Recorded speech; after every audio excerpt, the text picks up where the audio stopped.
はい、続いてのテーマでございます。自分の性格を一言で表すなら、一言でって聞かれたらなんて答えんの？なんだろう、わからないだろうが。自分の性格。これ、なんか陽気で朗らかとかそういうことみんな言うんですか？いや僕は違いますけど。みんな割とそんな感じ。実は短気とか、実はのんびり屋とかなんかそんな感じやけど。なるほど。なんだろうなとかそういう感じですかね。掘り下げてもいいですけど、このなんか福岡の人が苦虫を噛みつぶしたような顔してますけど、画面の向こうで。いやえんちゃん横太郎はじゃあその横由紀子には何て言われるの？なんだろう、僕すごい亭主関白なんですよね。そうなの？そうなんですよ。そうなんか意外だね。なんかやっぱりすごい喋るからディレクターとかやってて、夫婦喧嘩とかすると勝っちゃうんですよ、僕が。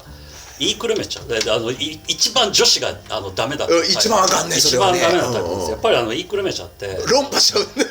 だから妻はもうそういうのうんざりしてそういうことを言わなくなりました。どうせ負けるから。そうなんですよ。だからそういう意味ではしょうがないやつと思ってる気がします。なるほど。そうですね。けどなんかそういうのもディレクターっぽい感じもするけどな。松山さんも多分そうだと思うんですよ。俺もちょっと似てるかもね。いろんなことを周りの人から諦められる感じはするね。そうですね。もうあいつやからしょうがないっていうのはよく言われるね。そうです。俺でも思うんですけど、松山さんよりだいぶまともな気がする。なんで？ちょうど同じぐらいや。いや俺今日のテーマとしては俺と松山さんどっちがおかしいかって話を最後にゴール決めていきたいです。なんで？さあ次行きましょう。自分がものづくりで影響を受けた作品はあんの？そういうの。いやいっぱいありますよ。あんの？影響を受けた作品いっぱいあるんですけれど、例えば24だとか、ドラマのね、ドラマ24だとか、あとエヴァンゲリオンとか、エヴァンゲリオンはすごい好きなんですけど、24別に好きじゃないんですよね。さして僕好きではないんですけれど、すごいこれは新しいと思って、分析という観点でってことね。そうですね。なんかリソースになるというか吸収しがいがあると思ったのが24でしたね。へえ。他海外ドラマいっぱいあんじゃん正直。24以外にも発明作品ってロストとかさ、ブレイキングバッドとかいろいろあると思うけど、それこそゾンビから何からあると思うけど、そういうのはこう総じて見るわけじゃないの？見たり見なかったんですけど、ご存知で僕あんまり見ないんで。全然人の作った作品見ないじゃん。いやゲームも遊ばないし。でも後で前回の神戸の公演かな、松山さん死ぬほど見てて、これを見てないやつはダメだって学生に豪語してて、俺は一個も見てないっていう、そういうオチがずっと続いてたんです。今ゴースト・オブ・ツシマもうやってない、好き嫌い関係なくやってないやつセンスないわっていう話を学生にしたら、僕やってないですけどって言い出して。やってないです。なんならもうラストバース2でもいいからさって、それもやってないですよ。いやこれからやる予定なんですよ。今絶対やらないから今ラストバース1をやろうとしてて、そう2があるから、それを1をやってからラストバース2をやりたいなと思って。もうねラストバース2をやってない人のほとんどが同じこと言ってるから。そうですか。そうだからタイトルが良くなかったってことじゃないですか、結論から言うと。まあね。いやそんな感じでね、いや勉強いろいろたまにぶち当たったやつで吸収させてもらってるんですけれども、あんまり僕は名作とか流行ってるやつ見ないんで。見ないよね。見なくて、なんか人になんかすごいおすすめだよって言われたやつとか、タダ券もらったやつとかを見ますね。たまたまやん。たまたまです。だからその方がなんだろうな、パクりやすいっていうか。意図してないからってこと？いや流行ってるやつってみんな知ってるからパクりづらいっていう。なるほど。だから僕宮崎駿の作品とかほとんど見てない。見てないんだ。見てない。でも序盤は見ても当然序盤若い頃にナウシカとかね、ラピュタとか見てたし、魔女の宅急便はもう見てない。早いな。そっから見てない。そっからもう流行ってるから、これ見ても役に立たないなと思って見なくなったっていう。あと混んでるしっていう。大体そうやけど、横尾太郎はその漫画、小説、アニメ、映画、ゲームでいうと一番この中で見てる触れてるものってどれなの？一番見てるのは、そこの中に入ってないんですけれど他ある？いやテレビの普通のバラエティ番組とかでなんだろう、アドマチック天国一番触れてる。アドマチック天国アドマチック天国です。何を吸収すんの？いやいや、アドマチック天国は吸収しないです。娯楽だから。娯楽としてもただもうダラダラ見れるっていう。そうですね。僕なんかグルメ番組が好きなんで、あらゆるグルメ番組を録画してずっと見てるんですけれど。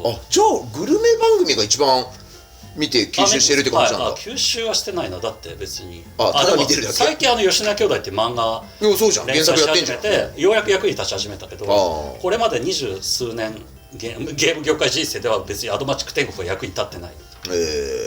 なんか考えずに見れるじゃないですか。まあもちろん。巣鴨ってこんな街なんだとかもうそのレベルじゃんな。あと僕すごいご飯食べながら見るのが好きなんですよね。アドマチック天国なんか美味しそうなのを見ながら美味しそうなもの食べたいっていうそういう欲求があるので、家にそれを取りだめて、でご飯美味しいのできたぞ、僕料理も好きなんで美味しいのできたぞと思ったらいい番組ないかなと思って録画の中から探してみて、ない場合はAmazon プライムに行って孤独のグルメのその料理が近しいジャンルの料理とか見ながら食います。大体定食屋ばっかりやけどね、あれね。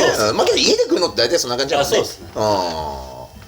そっちか。グルメ番組か。グルメ番組よく見ますね。全然ニアオートマーターな感じしないけどな。そうですね、確かに。そっちがそっちには繋がってないんだね。繋がらないですね。だから松山さんはすごい作品見てらっしゃいますけど、僕はやっぱりあんまり見ずに作ってるんで。ようこれ出てくるな、それで。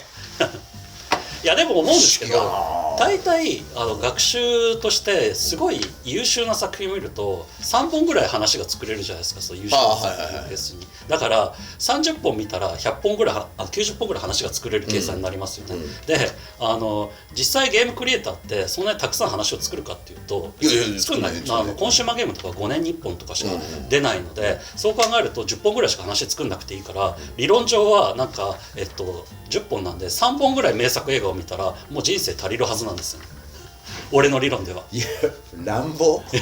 実際俺らはもう何百本って見てさ、その引き出しの中からこのタイトル作るんやったらこの辺とこの辺、まあこれ入れるとなんか新しいもんできるなとかっていう、いろいろこれ継ぎはぎするじゃん。ありますね。